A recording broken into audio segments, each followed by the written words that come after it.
All right, turning towards weather where we look across the state. Fairly shower-free, except extreme northern Utah. Not the case as we're not seeing showers here this morning in St. George, where yesterday you were still holding on to some light rain.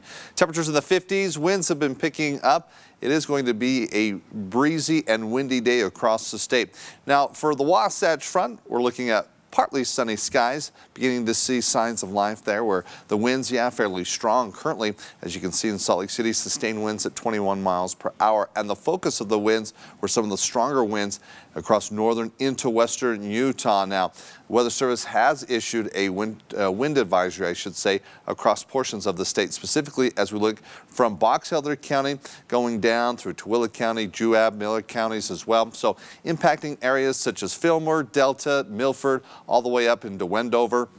We're looking at the situation, winds throughout the day. We could find sustained winds anywhere between 20 to 30 miles per hour. Now, particularly across the western deserts, we could look at some wind gusts in excess of 50 miles per hour. We're incorporating with this wind advisory as it will be impacting both the Salt Lake and Tooele valleys. The winds maybe not quite as strong through the Salt Lake Valley, but we could see wind gusts close to 40 miles per hour again through the Salt Lake and Tooele valleys. Now, as we look across the state, I mentioned some moisture and even some showers right near here the Utah-Idaho border, tracking over towards Box Elder County, potentially impacting areas such as Wendover, where it's the stalled front that we saw yesterday providing for the active weather across extreme northern Utah with even some thunderstorms as we look at yesterday afternoon. Potentially we could find maybe a few isolated thunderstorms as well in that same region where the stalled front is retreating just a little bit. But because of its position, it's just making an ideal situation to kick up the winds. And with those winds and where the winds will be strong,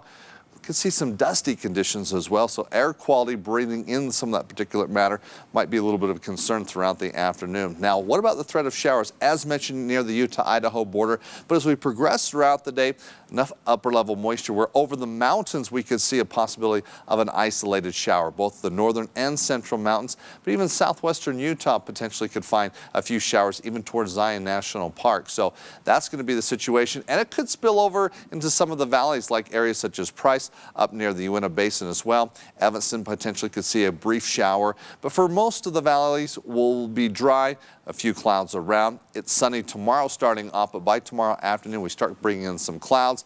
Winds subside just a little bit, but this storm will be lining up and changing the weather, bringing in some wet weather as we look towards the middle of the week and dropping temperatures as well. Now, for today, highs even warmer than yesterday, but we're contending with the winds. Isolated mountain showers, but all in all, we'll keep temperatures above normal as 60s, at least prevalent across northern Utah into the Dixie area, where we're leading up until Tuesday where we start to see some rain, and that next storm system tracks through, bringing cooler temperatures and dropping us down into the 50s, at least in the Dixie area. Northern Utah, similar track as well. We'll delay the showers until Wednesday. We'll look on Thursday, even a little bit cooler than what we previously thought, down into the upper 40s.